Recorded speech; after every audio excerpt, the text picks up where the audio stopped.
In this episode, we are full on spoilers for both the novel and the film.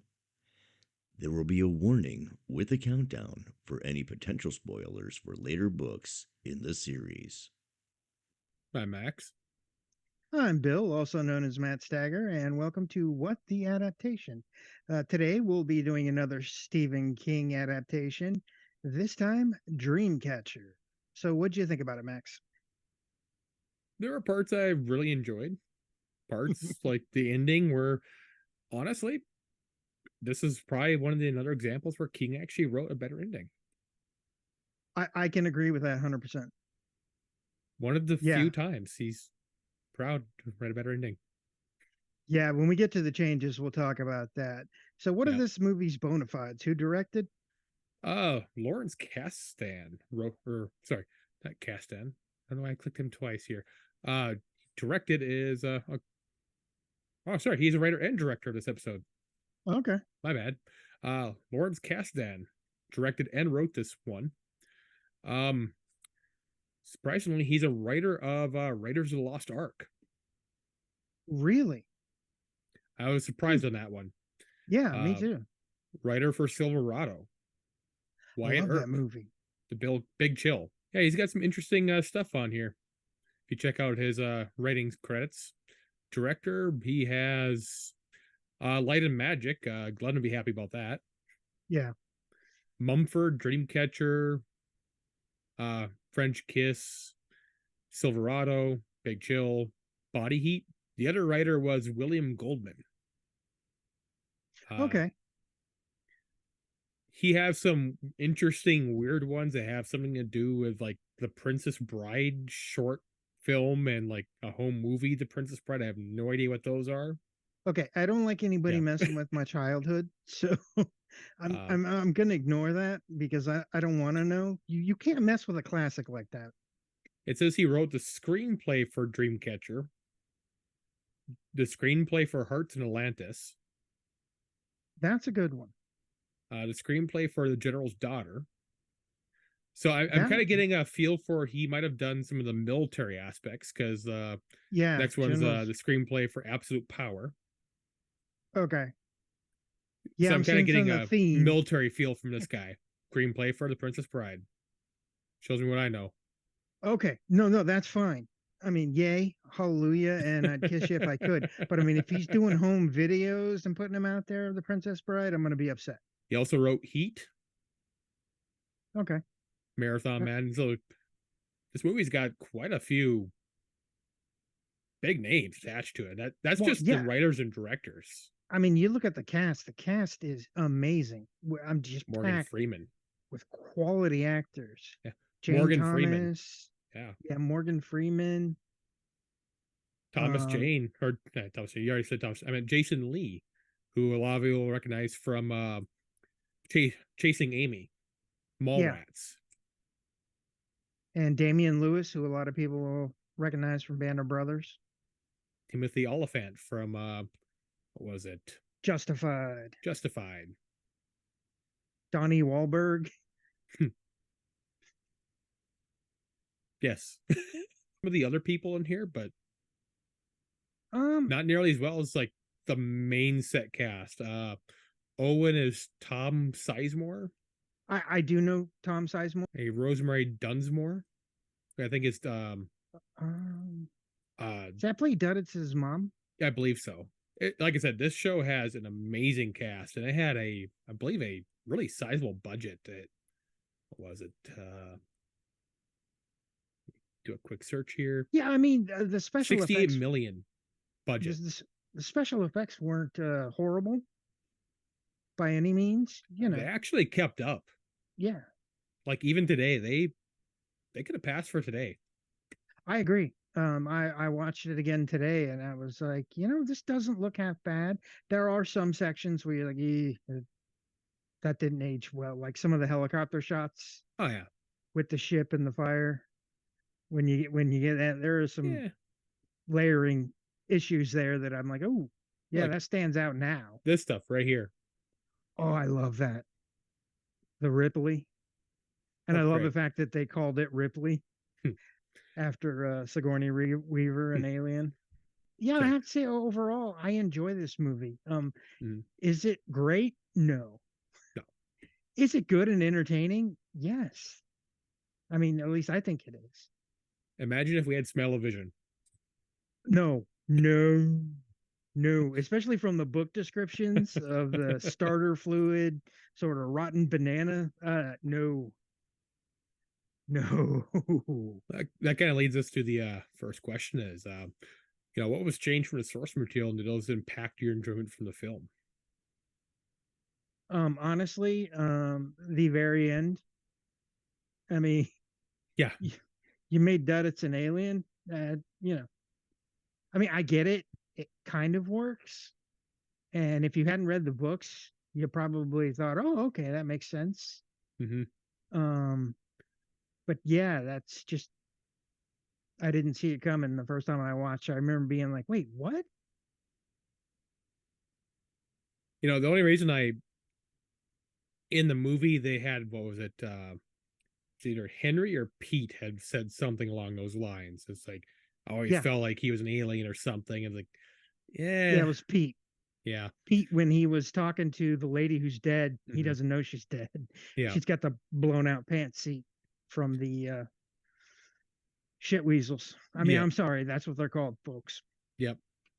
And that was just felt like he's been drinking way too damn much. That's where that came into it to me. Yeah, I mean, yeah, yeah, he said it, and I'm like, okay. And but I never thought for 1 minute they were rolling with it, and like, Mhm. they were all in. And then when it happens, I'm like, wait, what? But like from a book perspective, they had the mind vault. They even showed the mind vault, Yeah, and they and they could have kept the executed it ending. rather well. They could have kept the mind vault ending. Yeah, and it would have been better. Yeah, I mean, honestly, as you said, this is actually yeah. a worse ending than King wrote. So And like I said, they could have 100% kept the ending. They had the mind vault. They could have easily have done this set switch. yeah, They I could mean, have, it wouldn't have been hard. yeah, they could have still had Duddits and Henry go into the well area or the Hmm. reservoir area as they did it, and then did the switch there in the I mean, movie. I get it's not very dynamic for Yeah, visual, but I imagine mean, the budget they would have saved. well, yeah, I'm saying, and let's face it, Duddits look like a sort of mangy Wookie when he did turn into an alien. Yeah, It was a little off-putting, but I don't know if that's because they made Duddits an alien or if it was visually that off-putting. So yeah. I'm having trouble separating those. Uh, other changes are really a lot kind of minor stuff I saw. Yeah, they got small stuff. Language stuff was changed a lot, some of it for the better. Honestly, it's probably better that we didn't get a lot of the descriptions of the shit. Yeah, yeah. I mean, the I, smells, the I kind of like so them in a more comedic, because like we didn't quite get as horrific smell as it did, and then all of a sudden they open the windows and start laughing about it. You kind of get like, oh yeah, it's awful. yeah. I mean, they they they do bust open the window, go outside, and start laughing their butts off about it, which I is would that have just that grade school humor. I would have appreciated some more like they turn around and start gagging a little more silently. You get an idea there's something going on, there's some smell associated, but when they're not really reacting to it in the scene with the guy, it's like, Well, yeah. I mean, Beebe's just like, yeah, better out than in. Meanwhile, he mm-hmm, should be going, "Ugh." yeah. And that's where like just those little things of acting like behind the guy's back of like fake retching or something soundlessly would have helped a lot in those scenes. And I think that's just on like the director not thinking about that scene as much. And I don't know if they didn't want to discuss the audience, but like I think you should have went that route. We had other minor changes. They definitely left out some of the Duddit stuff. Some of it like good, some of it maybe not as good, but we didn't need to see as much abuse towards Duddits. Yeah. I mean, King is so good at writing really awful bullies, especially in that age range. Yep. But sometimes he's a little too good at it. It's like Oh yeah. Henry Bowers is the Yeah. most uncomfortable thing you read about in it. Yeah. I mean, even that other infamous scene is better than some of the stuff Henry does and says. And what Duddits and these 4 kids end up doing to the bully in here got left out. Right. Basically killing him. I mean, Yeah. In a dream, of all things. but they did. Yeah. I mean, I And think we can all agree what he was trying to do to Duddits was pretty god awful. So oh yeah. I didn't shed any tears. Yep. And so it's like we lost that Yeah. as a scene, but for like time's sake, did we really want to have this movie be 18 hours long? No. Yeah. So like I understand why that was cut. It makes sense not to include that scene, because now we'd be adding an extra scene. We have more of the how they first got to this place, which we did lose how they originally came to this cabin. Yeah. Yeah. The whole father son pass down thing. And how those bullies ended up getting killed and all the extra bullying that happened in the meantime. Don't screw with Duddits, man. Right. I do feel like the movie kind of took away from some of his agency that he has in the books by making him an alien. Oh yeah. You know, it's kind of how I feel about them making Egwene a Taviran in The Wheel of Time. I'm like, you're taking away some of her more badass moments that were just her being a badass. And now people can chalk it up to, well, Taviran. It kind of felt that way with Duddits too. But like, oh, alien, that's why. Even Yeah, though I can say it is a little problematic to do the magic mentally challenged person trope. I mean, I get it. It On kind of works.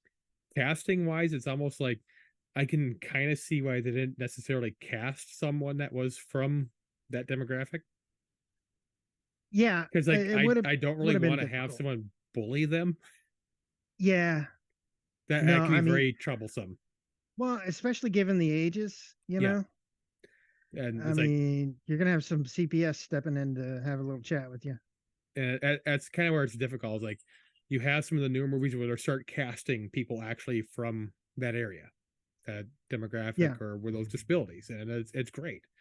But also, it's like I don't know if I want to have that person being bullied like they are in King's book, because that's awful stuff. Like Henry Bauer, that'd be yeah. horrible. And I, I don't know if I I'd want to expose that. I couldn't see them doing that to somebody who actually has Down syndrome. Um, it might be a bit too much, too heartbreaking. I mean, Yeah. they have done in later stuff with King, Kingdom Hospital. I don't know if you ever watch that series. Not really. They have two people who work in the hospital with Down syndrome, and they are absolutely awesome in the whole movie. But there's nothing like the sort of abuse that Duddits was kind of going through. Even that Yeah. one scene, you know, he's trying to make him eat dog feces is pretty horrific. And you get the justified anger from the boys, but it doesn't really go into the fact that Duddits just crying was like a metal spike being driven into their brains. You know, he had this sort of telepathy thing going on way before he met them. Yeah. So their motivation seems purely on the justified horror of what they're doing. Um, that's definitely a change. Honestly, I think it kind of works in the movie because it makes our characters way more likable. Because they are very flawed. Oh yeah. And, you know, basically their flaws individually bump them off one by one until we get to the end. I know we also had changes regarding the virus. Yeah, the rules for the Ripley virus. Um, just a lot of how they presented it, like it was like there, and like they just kind of like, it goes away. Like it's not a Yeah, major player. It's there. You in see it half the here, and people then it goes away in the movie. it's not even like it's there. You have some people affected by it, and like it's not a major player in the plot. I'm like, dude, it's sentient. At least it's supposed to be. Well, that's the other thing. It's gives people like telepathic powers. We did kind of miss on the whole how it was infectious topically, how can it be ingested, and all that fun stuff. Oh yeah. And like they were just had the conversation with the general how he wanted to get everybody killed by or just kill everybody with it. Period. I mean, it's weird because Kurtz is so crazy, but at the same time, he's not wrong. Correct. He's not wrong. These things are freaking bad. They want to spread this all over the planet and take it Yeah. over. So, I mean, I hate saying that because he is a sociopath who's just out of his damn mind. But at the same time, he's kind of morally justified in most of his decisions. Most, not all. Something like that. But I'm just going by the idea that from book to movie, like the effect of the virus throughout the whole movie is just really downplayed. Oh yeah, it is. It's talked about a It's little talked bit. about. We have them talking about how it's kill everybody with it, don't kill everybody with it. It affects them, it doesn't affect half of them, whatever. And then like they want to kill them all, don't kill them all, whatever. And that's like They in don't the even go story. over the effects. Yeah. And but in the books, it's like they go into a lot of detail on it, and then how you can be affected. And then we have the whole Henry thing. It was how he broke out of the prison using that telepathic connection versus Uh, Owen. He'd caused a riot. oh yeah. Okay. Yeah, he Yeah, caused a riot because of the telepathic connection, telling them they're gonna all get killed. right. Yeah. They sort of do have that moment between him and Owen, Mm-hmm. but nowhere near to the extent we get it in the book. Yeah, I thought you were talking about Jonesy for a second, and I'm like, No, and no, then no. It's but just I'm like, yeah, it was Henry and the virus with the people infected because they get this telepathic connection with him because he has telepathy with everybody else in his group. right. He has a natural telepathy, Yep. which is actually stronger than their, Yep. Ripley induced one. And he can communicate with them to tell them that they are all going to get killed by these soldiers, and that causes them to like riot and break out, which lets him get out. Well, I mean, yeah, well, the way Henry got out Yep. in the movie is kind of It works. stupid. Yeah. It does, but at the same time, Kurtz is so paranoid and Yep. insane. No way he would have went there alone. Mm-hmm. That's the one. But I'm like, Kurtz wouldn't have done that, man. He was way too bad. Yeah. Back crazy to pull that off. But for changes like for time wise, like, I understand why they did what Yeah, they did. no, I get it, and it does work within the Yeah. framework. But yeah, it's out of character for that Yeah. character to do that alone. Yeah. And like I totally understand 'cause, like adding in the whole prison break, feeding in telepathy, and getting everybody to organize a riot to break out. Now you're adding in a whole scene where now Kurtz has to get some guy infected with a shit weasel to chase him down, use Yeah. him. But then also we missed on a random banana phone scene constantly throughout the thing, which was We did just get fucking gun hilarious. phone. We did get too. gun phone. That was We did kind of get fun. one gun phone. Gray guy had used the phone at one point too. Trying to remember if Mr. Gray ever used the telepathy phone. I felt like he did. Yeah, I he could be did mixing up. actually. They sort of substituted some of that with the actor doing the switchover, Mhm. where he'd go from his normal self to the British accent self, which is actually the actor's normal self. But yeah, the phones things. We got like the bacon scenes where he's just devouring bacon and gets tricked into eating the raw bacon, gets sick to slow him Yeah. down. Oh, I love the fish out of water aspect of him trying to make his way to water. Kind of cracked me up. I know he gets like tricked into going to dairy or something in the books to like an abandoned water source. Yeah, he goes to the standpipe, Mhm. which is empty. And We know that from it. And I can't remember. Is that the final one he goes to, or is that like the only one he goes to? I believe he goes to another one after that, and that's Okay. where the final scene takes down.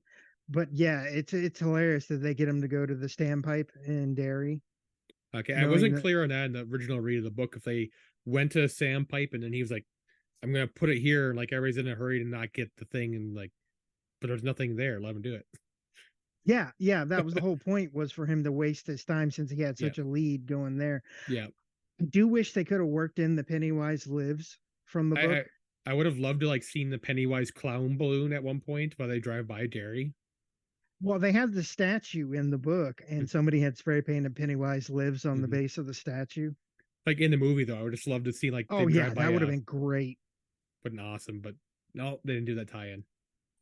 I mean, it would have been so easy too, because when they drive by the dairy sign, you just have the balloon right there, man. That would Mhm. have been perfect. Little yellow eyes sticking out of the sewer grate. Ooh, that would have been even better. Timeline works out too, doesn't it? Especially with It the new does. remakes recently. It absolutely does. The statue in the book was actually donated by the Losers Club, those that were left. The statue was donated by them. So somebody spray painting Pennywise lives on that particular statue. It's got to be Pennywise, man. I know that there was something at the end of the book where we find out that Jonesy's immunity towards this gray alien Mhm. is based on because of the reason he got infected by it is because of appreciation for horror films. I do love the horror movie connection. It kind of fits. So it's like all And his baser instincts versus what this alien had been using this whole time to do his like journey and killing these people along the way. oh yeah, it was only using about 1% of his actual capabilities, which Mm-hmm.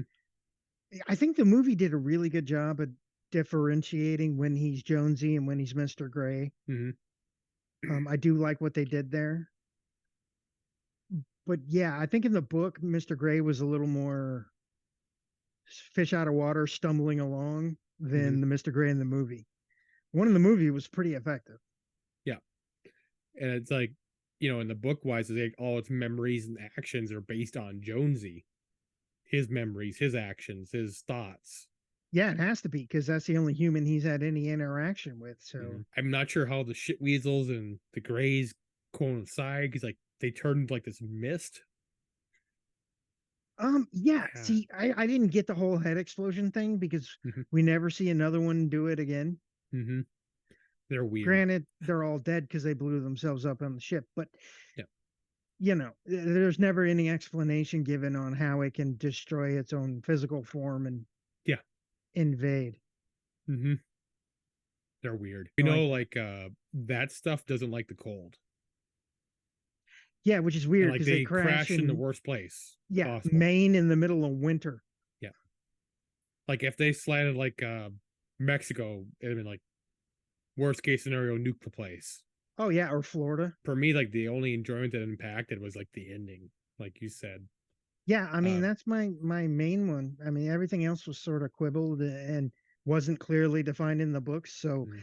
changes. Were there any scenes or dialogue taken straight from source material, which did it better? There's a lot. I mean this movie is for the most part structurally and story wise pretty close.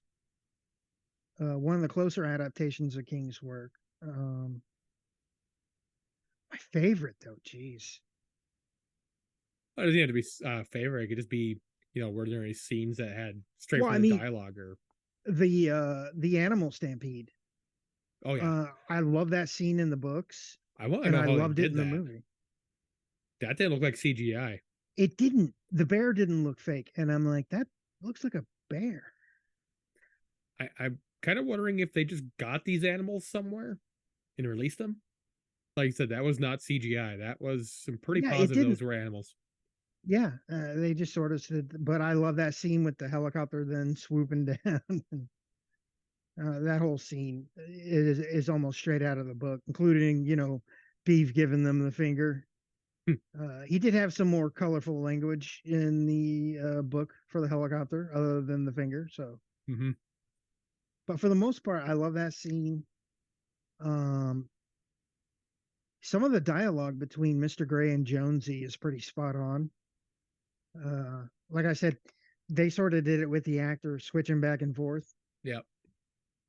which I think was actually pretty well done. Kurtz wasn't quite as unhinged in the Who? movie as Oh, he is in the Kurtz. books. Yeah. Yeah, Morgan Freeman. Not nearly as unhinged, but in the books, he's gone, man. I mean, his eyebrows are pretty gone. I'm kind of reminded of the dog scene where like, here, eat this. It's like, nom nom. Like, eat up. Like that's to me that felt like it was straight out of the book. It is. I mean, it straight up is. And it's Even like, his little tasty. side comments. Yeah. And I'm like, The, yeah, a dog would straight up do Eat that. up. That scene in the book was, gross, and then you got that scene. It's like, yeah, that fit. Well, most of this book is pretty much a gross out and sort of junior Yeah. high, Yeah, sort of grotesque humor. yeah, I mean, it is what it. Like I said, nobody can make this movie and try and be all serious about it. yeah. You just can't do it, and I think it works because they realized that and leaned into it. Oh yeah. Most of Kurtz and Owen's stuff was pretty spot on. Like I said, the delivery was a little less unhinged in the book, but the actual words were pretty damn close. I think most of the kids stuff when they were kids is spot on right out of the Yep. book. I mean, especially some of the more raunchier stuff they talk about. Oh, the picture on the wall was not accurate. No, well, no, and I'm okay with that. How did the quality of cinematography, special effects, sound effects, and music affect the film adaptation? And you can shout out the director of special effects artists if you even know who they are. I'm gonna say most of the special effects stand up. Duditz's alien form was kind of janky, in my opinion, just for me personally. Other than that, most of the special effects are actually pretty decent. I mean, yeah, I think they stand up well. Music, I didn't, honest to God, notice much at all. I don't know if that's good. Is that the sign of a good soundtrack? I don't even know if it had music, did it? Really, I don't know. Other than I feel Beaver like that's singing, I mean, right. I feel like that's usually a good sign if it doesn't stand out. Like if it doesn't clash. I will say it didn't stand out so well that it's like that music was like outstanding, like best soundtrack ever. well, Say yeah, like say Knight's Tale, right? That best soundtrack ever. We had some light sound effects. We didn't really have a lot of the squishing sounds we could have had for this. We had some farts. yeah. Yeah. Oh. Like they could have really hammered home on some of the sound effects on this, but they didn't. I appreciate that restraint. Like I said, it reads okay and kind of funny and horrifying. On screen, I think it would be too much. Yeah, they really could have went more on heavy handed if they wanted to. Oh yeah, they could have. I appreciate the restraint. Believe me, I'm not angry about it. Had they gone 10 years later after Saw, Hostel, they could have. Human Centipede. I'm trying to think of some other good examples, but after some of those things, we probably had a very different movie today. Yeah. Honestly, I can't help but wonder what would happen if you handed this script to Cronenberg and let him have a go. I feel like that would almost be really fun and interesting to see what he comes up with. He does body horror really well, and I'd be interested to see what like a master of body horror could do with The original Hellraiser guy. Dreamcatcher. It'd be interesting. I'd say that Oliphant, just kind of going out the way he did. Yeah, they did sort of change a little bit of his alcohol problem. They kind of did him dirty. Yeah, that's that's what I was gonna say. They didn't focus on his alcohol problem, but in the end, they sort of gave him no respect at all. Mm-hmm. In the end, I'll be honest, I had more fun with the movie than the book. Mm-hmm. And I'm a huge Stephen King fan, so You're But I can distracted with tell all the you shit talk in the books. Just that, diarrhea and that gas and there is a lot. just makes you queasy on an audiobook, just makes you like, oh god. So the next question is casting choices. Were there any you agreed or disagreed for the roles? Loved or hate? Um, some that you like love the actors, but like totally didn't fit with the roles. Um, I love Jonesy. I mean, I think Jonesy carried a lot of the actual arc of the story on his back, Mm-hmm. and I think he killed it. Definitely. Um, literally. Um, honestly, Beaver was probably my favorite character, just because he's so, I don't know, Beaver. It almost feels like though that they actually toned that his what's his name? Jason Lee's language Jason down Lee. in this film. Yeah, yeah. Like, watch the language, Jason. Come on. It's Well, only R rated. This isn't Kevin James or Kevin Smith. Come on.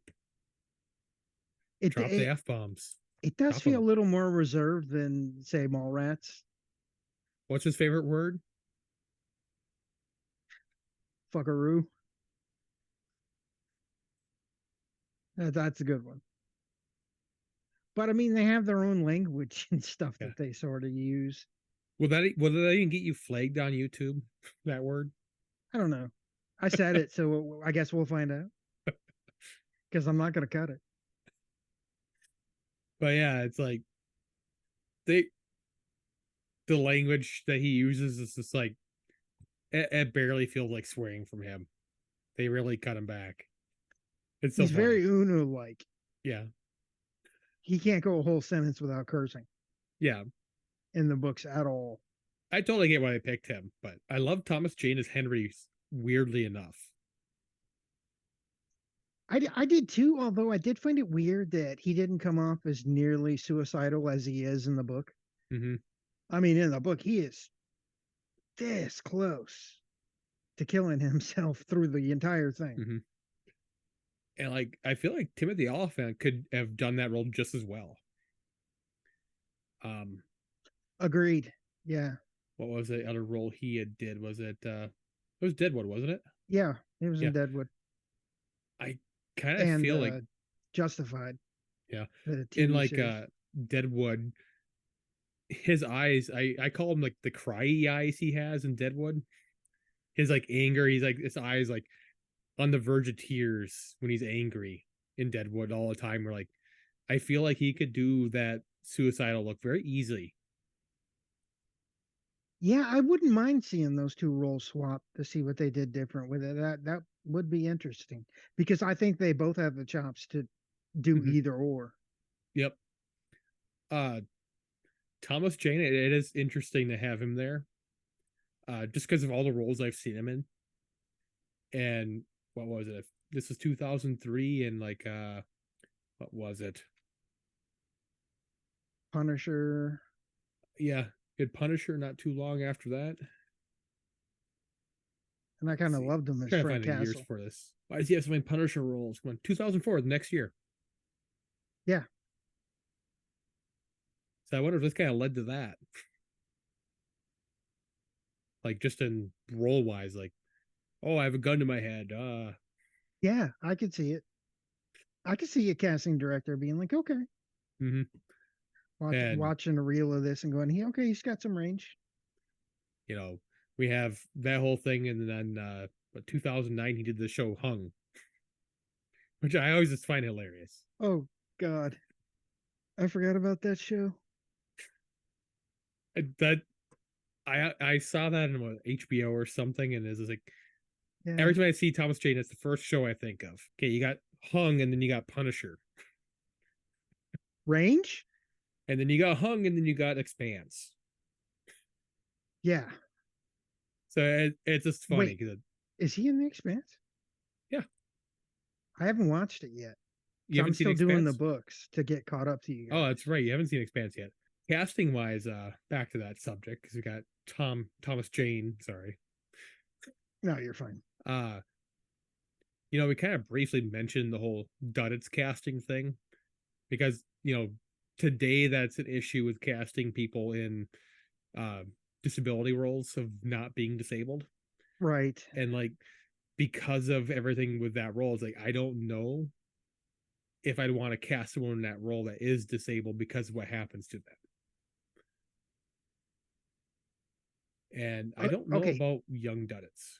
I think older Duddits, you absolutely could. Young Duddits, I wouldn't want to subject a kid to that. Especially when it's questionable whether they understand that this is acting and it's not real. Yeah, looking at some of the other actors here, young Pete and young Beaver, they grew up. They're not I know allowed to grow up. it's weird. It's like you ever look up the kids from the movie The Sandlot? Damn. Reese Thompson, who played young Beaver, grew up to be in The Perks of the Wall, being a wallflower as Craig. That's a movie. Yeah, yeah. I'm trying. It's got Emma Watson in it, right? I believe so, yes. Giacomo Biazzato as young Jonesy. I don't even know how you pronounce his name. I completely butchered it. I'm like, wow, that's a mouthful. 62 actors.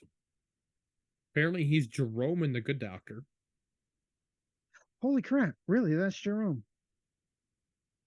He Okay, was iZombie as Russ. Young Pete has 32 or 31 credits.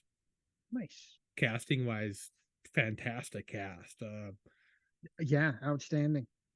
And I don't think Whether anybody really, did a bad job either. I don't put anything on the actors, I put it more on like whatever's going on with the writing on this. Like the issues with like their motivation. That's on the writers. It's not on the actors of this. Oh, 100%. We know Morgan can act. Well, yeah. I mean, we know everybody who's in the main cast has got skills. There's nobody who's like, they don't have a decent pedigree. Yeah. And like looking at the show's budget, I'm pretty sure half of that was on the actors. At Well, I 68 can almost million budget. guarantee it. 68 Yeah. million the budget alone. That I'm guessing at least half that was on the actors and the rest of the CGI. Yeah. I mean, I thought the ship was rather impressive, and that had to be a huge chunk right there. Do you feel this film captured the themes present in the books, or did it have its own theme? If I had a theme for the book, it'd be shit and gas and Yeah. disgusting, and I felt like captured some of that, but not all of that disgustingness. Yeah, I agree. It does a pretty good job of capturing some of the nastiness Mhm. without going overboard and giving us too much. But we did lose some of the personal motivations of our people.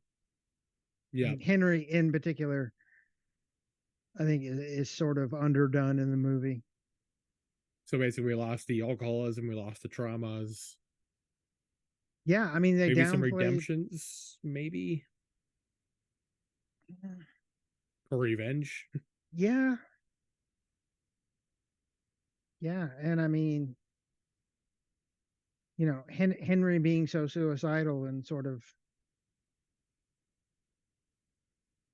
that whole arc is very downplayed. Pete's alcoholism was Mm-hmm. downplayed. I mean, they just sort of mentioned it and moved on Mm-hmm. in the movie. In the book, Pete's got a problem, a really, really bad drinking problem. Mm-hmm. And it's made clear he has a problem. In the movie, it's just sort of, you know, don't go back for the beer, Pete. Okay, I won't. And then he does anyway. That's your major clue he has a problem. But yeah, I wouldn't say the movie had its own theme at all. Just No, I think it did really well with the military aspect and the questioning the morality of, you know, do I do this because it's an order? mm-hmm. That doesn't make it right. They do a good job of representing that whole aspect of, Mm-hmm. chain of command, who's responsible, and consequences of disobeying. So I think overall that they stick to you know, same sort of themes. Mhm. They just lessen some and intensified others. Yep. It's like I know reading a book, I'm like, I think there was someone talking about whether it was okay or not to kill a lot of people. I'm like, yeah, it makes sense. Well, like I said, it's very hard because on one hand, you're like, dude, you can't just kill them all when some could survive. But at the same time, you're like, but if one of them gets out, that's it. Hmm. Our world is done. But it's like even like containment wise, it's like I've seen Outbreak. Yeah.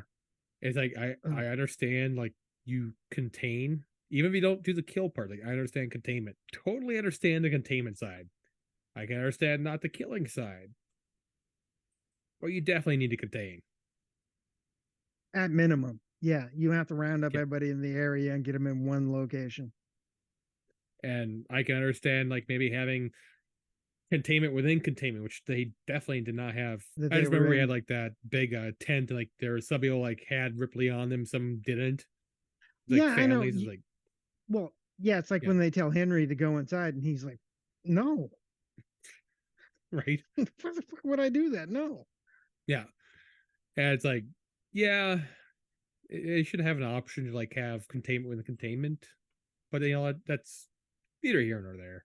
It would make sense that, Yeah. at certain stages of the Ripley virus, you Hmm. separate them out. How would you rate the film as having read the books, like say accuracy wise? A solid 7. I was Accurate. actually going to say the exact same number. Yeah, it's a solid 7.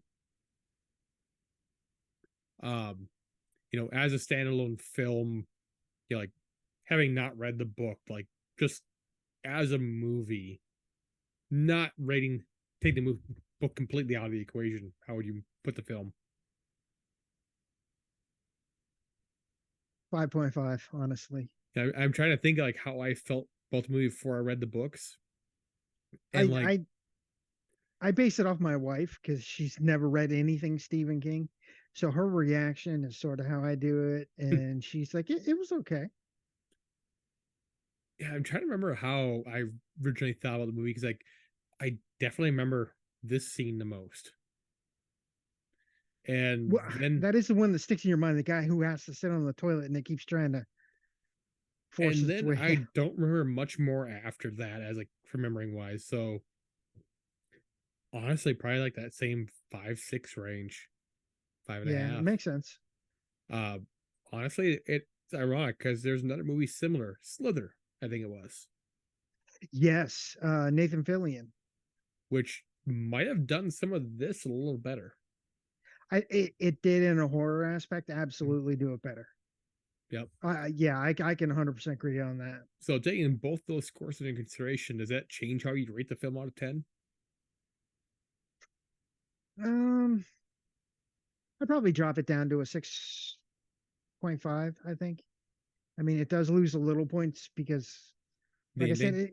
it's not a, yeah, I mean, it doesn't give me anything satisfying at the end.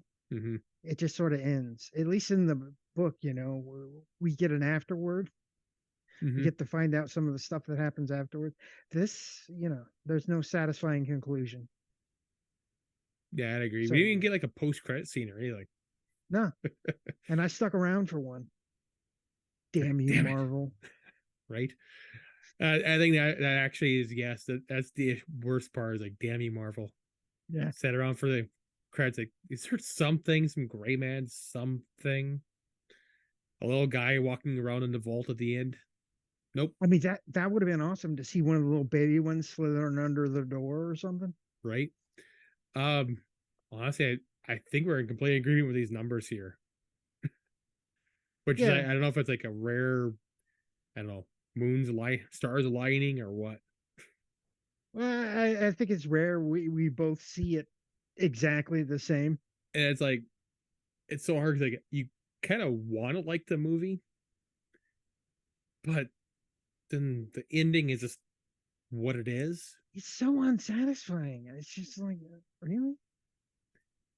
And it's like I'm trying to remember like the movie itself, like by itself, it's like there's parts that just aren't really that memorable. But then thing like Slither was like, there's parts of that movie that are just as a horror film are just so much Yeah. better. I think overall it's a decent movie. It's not great. It has an outstanding cast.